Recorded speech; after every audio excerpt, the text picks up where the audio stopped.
I can't breathe.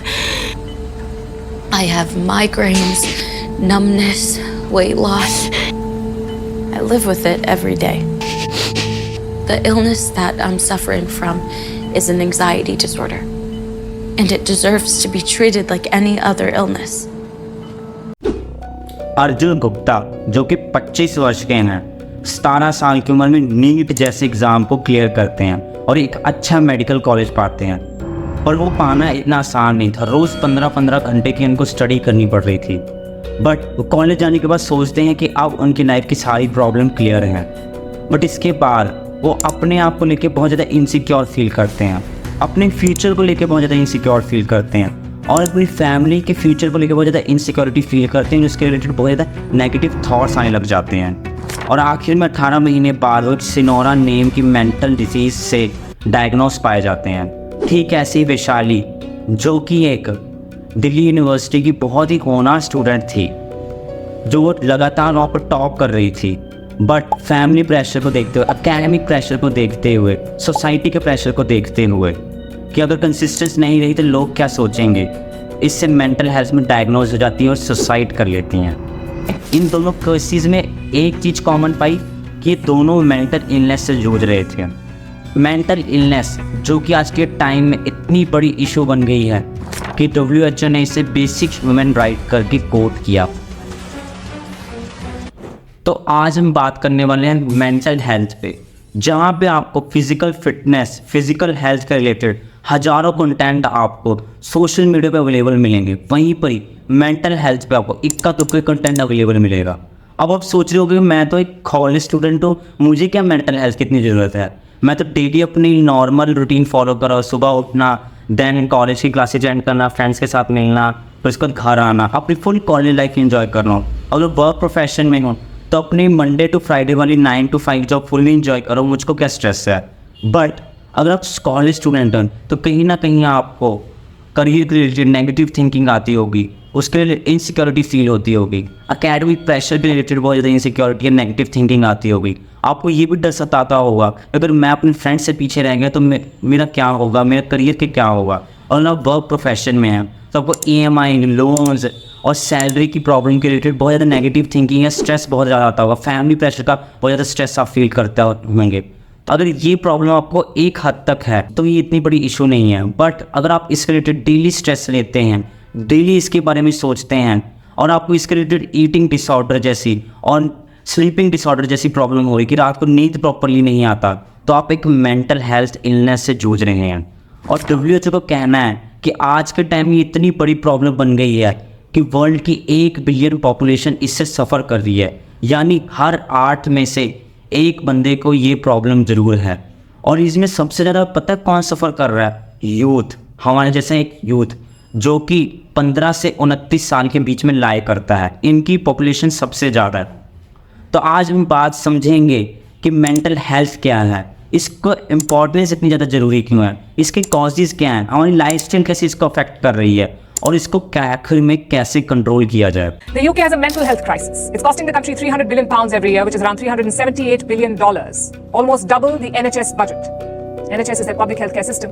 Young India chairman Rajiv Memani detailing how she claims workload and stress in the workplace took a toll on her young daughter's physical, mental and emotional health. The letter has gone viral and sparked a huge controversy over work culture in the country.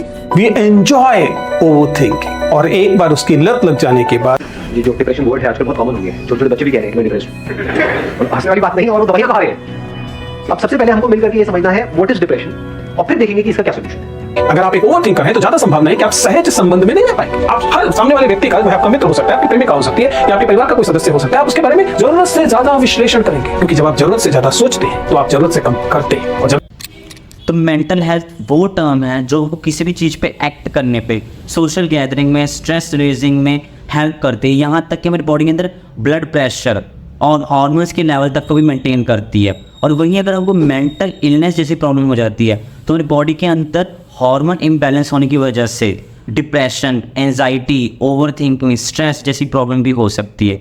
यहाँ तक कि हमको आगे जाके chronic disease भी हो सकती हैं, जैसे heart disease, auto immune disorders के अंडर ओबेसिटी और डायबिटीज़ जैसी प्रॉब्लम हो सकती है।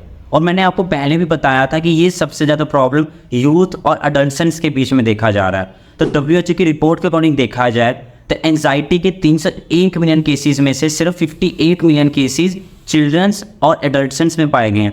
डिप्रेशन के 28 मिलियन केसेस के अंदर 23 मिलियन केसेस सिर्फ चिल्ड्रन और एडल्सेंट्स के बीच में पाए गए हैं। और स्किज़ोफ्रेनिया जो कि एक मेंटल डिसऑर्डर है उसके 24 मिलियन केसेस पाए गए हैं। और ये एक ऐसी मेंटल डिसऑर्डर है जो कि आपको आपकी मेंटल थिंकिंग एबिलिटी पे, आपकी बिहेवियर पे बहुत ज़्यादा असर करती है और यहाँ तक कि आपकी 10 से 20 साल तक की लाइफ एक्सपेक्टेंसी को भी कम कर सकती है। और वहीं अगर इंडिया की बात की जाए तो इंडिया के NMHS रिपोर्ट के अकॉर्डिंग 10 से 13% की आबादी हर साल मेंटल इलनेस से सफ़र कर रही है, यानी हर 7 में से एक बंदे को ये प्रॉब्लम जरूर है। तो अब समझते हैं मेंटल हेल्थ के पीछे के कारणों को। मेंटल हेल्थ इश्यूज़ के पीछे बहुत सारे कारण हो सकते हैं, जैसे work pressure, academic pressure, social pressure, family issues, relationship issues, ऐसे बहुत से कारण हो सकते हैं। बट ये सभी एक्सेप्शनल केसेस हैं जो कि शॉर्ट पीरियड ऑफ टाइम के लिए होते हैं और हर किसी की लाइफ में कभी ना कभी हुए रहते हैं। बट ऐसी कौन सी चीज़ें हैं जो हमारे माइंड को लगातार कमज़ोर बना रही हैं? तो वो है हमारी लाइफस्टाइल।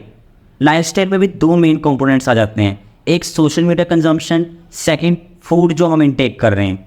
तो आप सोशल मीडिया वर्ड सुन के सोच रहे होगे कि मैं तो सिर्फ यूज़फुल कंटेंट ही देखता हूँ सोशल मीडिया पे, जैसे करंट अफेयर्स और जिस प्रोफेशन का हूँ उसके रिलेटेड सारी चीज़ें देखता हूँ, ताकि मैं ये मेरे मेंटल हेल्थ को कैसे अफेक्ट कर सकते हैं वो भी सब समझेंगे। बट इतना समझते हैं कि सोशल मीडिया जब हम कंज्यूम करते हैं तो हमारे माइंड के अंदर बहुत सारे हार्मोन्स रिलीज होते हैं, जैसे डोपामिन, सेरोटोनिन और ऑक्सीटोसिन। बट एक ही न्यूरोट्रांसमीटर की तरह काम करते हैं, वो बाद में हम समझेंगे। पहले ये समझते हैं कि ये हमारे बॉडी के अंदर रिएक्ट क्या करते हैं। तो डोपामाइन और बाकी जो मैंने आपको हार्मोन्स बताया उनका मेन काम होता है हमारे बॉडी के अंदर गुड रिलैक्सेशन का, प्लेजर का और मोटिवेटेड फील रहने का और इमोशनल अटैचमेंट का बहुत ज़्यादा रोल रहता है। तो अगर डोपामाइन को मैं एग्जाम्पल की तरफ लेके चल रहे हैं तो देखा जाए मेनली डोपामाइन का रश हमारी बॉडी में तब पड़ता है जब कोई ऐसा काम कर रहे हो जिसका रिजल्ट अनसर्टेन होता है बाद में, जैसे गेमिंग, गैम्बलिंग, पार्टी, इन सब चीज़ों का देखा जाए तो रिजल्ट अनसर्टेन रहता है। अगर हम इसको एक एग्जाम्पल की तरह समझें तो Paul Phillips University of North Carolina में चूहों के ऊपर एक्सपेरिमेंट किया, जिसमें उन्होंने चूहों के सिर पे एक ट्रांसमीटर लगा दिया और जाके उसको एक प्लग से अटैच कर दिया। तो चूहे जब भी वो प्लग को दबाते थे तो उनकी बॉडी के अंदर डोपामाइन बहुत ज़्यादा रिलीज होता था। तो देखा गया कि चूहे अपना इंपॉर्टेंट काम छोड़ के सिर्फ उसी चीज़ को जाके प्लग को ही दबा रहे थे। फिर जब उनके बॉडी से उन ट्रांसमीटर को हटाया गया तो चूहों की बॉडी पूरी तरह से फटीक हो गई और बहुत थकान महसूस करने लग गए और अपने सारे एसेंशियल काम को वहीं छोड़ दिया उन्होंने। अब चूहों का क्या एसेंशियल काम हो सकता है, जैसे स्लीपिंग, ईटिंग, ये एसेंशियल काम हो गई। ठीक है, वैसे ही हमारे साथ भी होता है। जब हम बहुत ज़्यादा ऐसी चीज़ों को कंज्यूम करते हैं जिसका अनसर्टेन रिजल्ट होता है और फिर हमारे बॉडी के अंदर जो कम डोपामाइन रिलीज करने वाली चीज़ें होती हैं उसकी तरफ हम कम जाते हैं। अब आप सोचेंगे कि डोपामाइन कौन सी कम चीज़ें होगी। अगर आपके लिए सोशल मीडिया कंजम्पशन या पार्टी वगैरह सबसे ज़्यादा है, सबसे ज़्यादा आप करते हैं, तो स्टडी हो गया, एसेंशियल काम हो गई, या आपके लिए सबसे कम डोपामाइन रश रिलीज़ करने वाली एक्टिविटीज़ हो गई। अब इसको एक और एग्जांपल की तरफ समझते हैं। एक एक्सपेरिमेंट किया गया चूहों पे, जब देखा गया कि जब उसको उसकी मनपसंद की चीज़ कंज्यूम कराई गई तो उसके अंदर बॉडी के अंदर डोपामाइन का लेवल बढ़ गया और वही चीज़ फिर उसको जब 2 हफ्ते तक लगातार दी गई तो उसकी बॉडी के अंदर फिर से डोपामाइन का लेवल कम हो गया। ठीक वैसे ही हमारे साथ भी होता है। जब हम कोई चीज़ ऐसी कर रहे हैं, एक्टिविटी कर रही है जिसमें डोपामाइन बहुत ज़्यादा रिलीज़ हो रहा हो और लगातार वही कर रहे हो, फिर हमारी बॉडी उसके अंदर चेंजेस मांगने लग जाती है। फॉर एग्जांपल अगर हम नॉन अल्कोहलिक बंदों के लिए लिया जाए तो कॉफ़ी को ले सकते हैं। अगर आप शुरू में कहा 1 चम्मच वाली कॉफ़ी पसंद कर रहे होंगे तो अगर आप रेगुलरली पी रहे होंगे तो आपको उसको फिर 2 चम्मच वाली कॉफ़ी आपकी बॉडी धीरे धीरे मांग करने लग जाएगी। वहीं अल्कोहल की अगर ली जाए एग्जाम्पल, जहाँ पे आपने देखा हुआ है जो अल्कोहल कंज्यूम करते हैं उनकी देखो बॉडी कितनी जल्दी रिलैक्स या प्लेजर उनको बहुत ज़्यादा मिलता है। तो वहीं पर शुरू में जब उन्होंने आधा गिलास से स्टार्टिंग की होगी, अब वो आप देखोगे उनकी कंजम्पशन कितनी ज़्यादा बढ़ गई है। ठीक यही काम होता है हमारे बॉडी के अंदर डोपामाइन का। और डोपामाइन मेनली वहाँ पर रिलीज़ हो जाता है जो हम एक्टिविटी अपनी बॉडी के अंदर सबसे पहले करते हैं। अब डेली रूटीन को अपनी समझते हैं। आप सुबह उठे, क्या किया आपने? सबसे पहले सोशल मीडिया को कंज्यूम किया, आपने नोटिफिकेशन चेक किए। अब उनका रिजल्ट क्या होता है? अनसर्टेन होता है। आप घंटों घंटों तक बैठे रहते हैं जब तक आपका टाइम नहीं हो जाता है ये चीज़। फिर वैसे ही आप अपने वर्क प्लेस पे गए या अकेडमिक्स में गए तो वहाँ पर भी जो फ्री टाइम हुआ उसमें भी आपने यही किया। ठीक यही फिर हमारी बॉडी के अंदर इस डोपामाइन का जब रश इससे बढ़ जाता है फिर हमारी बॉडी इसी को मांग करने लग जाती है। तभी आपने देखा होगा स्टडी चाहे जितनी मर्जी या फिर वर्क जितना मर्जी हमारे लिए इंपॉर्टेंट हो हम वो काम कर रहे हैं, उसके बीच में हमारी बॉडी मांग करने लगेगी फ़ोन को उठाते हो फ़ोन को स्क्रॉल करके देखते हैं। ठीक वैसे ही सोशल मीडिया का भी होता है। आपने देखा होगा सोशल मीडिया के हर 2 महीने बाद ट्रेंड्स चेंज हो जाते हैं, क्योंकि अगर आप एक ही चीज़ को कंज्यूम करते जा रहे हो तो आपको उसके रिलेटेड साइकोलॉजिकल इफेक्ट कम हो जाएगा। और ये सब चीज़ें बड़ी बड़ी कंपनियां जानती हैं, तो इस करके वो ट्रेंड्स हमेशा चेंज करती रहती हैं ताकि जो आपका एडिक्शन है वो उसके प्रति चेंज ना हो और बना रहे। और अगर आप फिर वहीं पर यूजफुल कंटेंट भी देख रहे हो, आप सोच रहे हो कि मैं यूजफुल कंटेंट देखता हूँ तो उस पर मेरे माइंड का क्या इफेक्ट पड़ता है, तो यूजफुल कंटेंट पर भी आप देखा होगा आपको इमोशनली अटैच किया जाता है। आपको पहले कोई ऐसी चीज़ दिखाई जाएगी जो कि मतलब मीम की तरह होगी या इमोशनली आपको इफेक्ट कर जाएगी, तो फिर आपको ऐसे और यही ट्रेंड्स चेंज करके आपको बार बार दिखाए जाते हैं। तो फिर अब आता है एक कारण फोमो यानी फियर ऑफ मिसिंग आउट, जो कि यूथ में सबसे ज़्यादा देखा जाता है। अब यूथ में कैसे देखा जाता है, आप समझ लीजिए अकेडमिक्स में आप पढ़ रहे हैं, किसी कॉलेज में पढ़ रहे हैं, आपके 3-4 फ्रेंड सर्कल का ग्रुप है, तो उसमें आप एक हैं और बाकी आपके 3 दोस्त हैं, आप सेम चीज़ की प्रिपरेशन कर रहे हो। आप देख लेंगे आपके दोस्त आपसे आगे जा रहे हों और आप 1-2 चीज़ों में पीछे रह जा रहे हो उनसे, तो आप भले उनसे बाकी 1-2 चीज़ों में आगे रहे होंगे बट आप उन 2 चीज़ों से कंपेयर करने लग जाएंगे जो वो चीज़ में आपसे अच्छे होंगे, और आप ये चीज़ के लेते हुए स्ट्रेस लेने लग जाएंगे अपनी बॉडी के अंदर कि मैं कहीं पीछे रह गया तो मेरा क्या होगा। आपको फैमिली प्रेशर बढ़ने लग जाएगा, आप ये सब चीज़ों की चीज़ें सोचने लग जाते हैं और जिससे आपके मेंटल हेल्थ इश्यूज़ होने लग जाती हैं। और तीसरा जो सबसे बड़ा रीज़न आता है वो फूड इनटेक का आता है। अब आता है फूड। आप सोच रहे होंगे कि फूड कैसे मेरी मेंटल इलनेस के पीछे कारण बन सकता है। जैसे मैंने आपको पहले बताया था कि हम कोई भी एक्टिविटी करते हैं तो हमारी बॉडी के अंदर कई तरह के हार्मोन्स रिलीज होते हैं। ठीक वैसे जब हम फूड कंज्यूम करते हैं तो हमारी बॉडी के लिए एक रिवॉर्ड प्लेजर की तरह काम करता है, जिसमें डोपामाइन और कई तरह के हार्मोन्स रिलीज होते हैं। तो इस जब डोपामाइन एक ही चीज़ को कंज्यूम करते हैं तो डोपामाइन का लेवल जो हमारी बॉडी के अंदर ऑटोमेटिकली कम होने लग जाता है, फिर वो और इसमें वेरिएंट मान होता है। तो वेरिएंट हमको कहाँ मिलता है, जंक फूड में। और जंक फूड में एक ही रेसिपी के पीछे कई तरह के वेरिएंट आपको मिल जाएगा, कई तरह के टेस्ट बड्स मिल जाएंगे, तो जिसके लिए हम पीछे एक तरह से चैम्बर में फंस जाते हैं।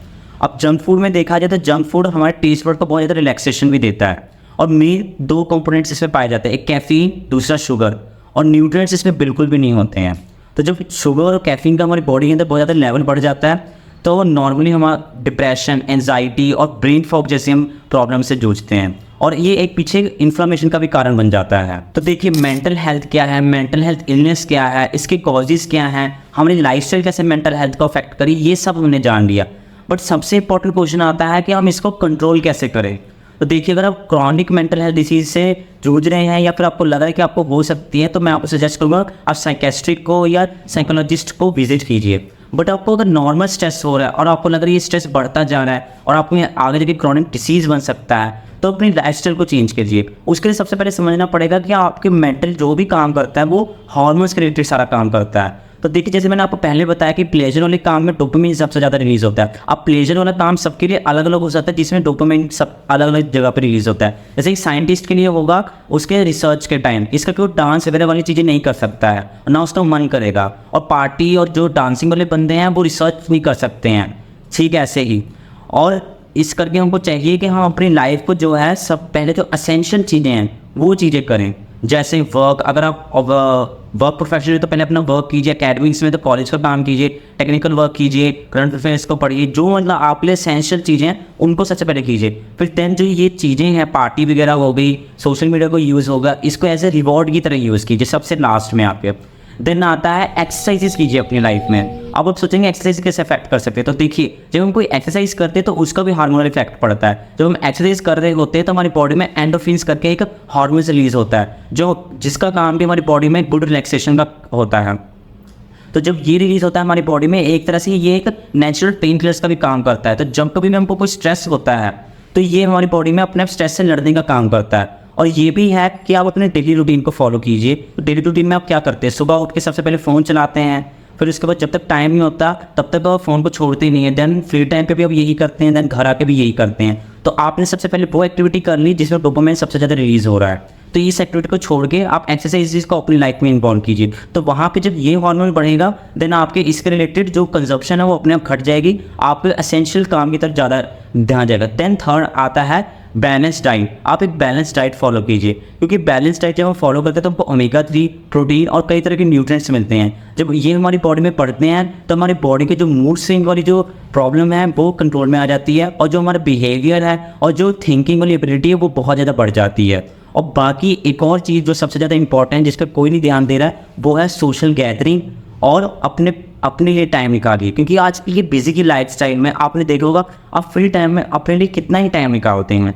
जब आप फ्री होते हैं आपने रियलाइज किया आप ज़्यादातर फ़ोन में स्क्रॉलिंग कर रहे होते हैं और कुछ नहीं कर रहे होते हैं। तो बेटर ये रहेगा कि आप अपने लिए टाइम निकालिए, अपने आप को समझिए, अपनी कमजोरी को आप समझ पाएंगे, अपने लिए टाइम निकालेंगे तो ज़्यादा स्ट्रांग महसूस करेंगे, ज़्यादा मोटिवेटेड महसूस करेंगे।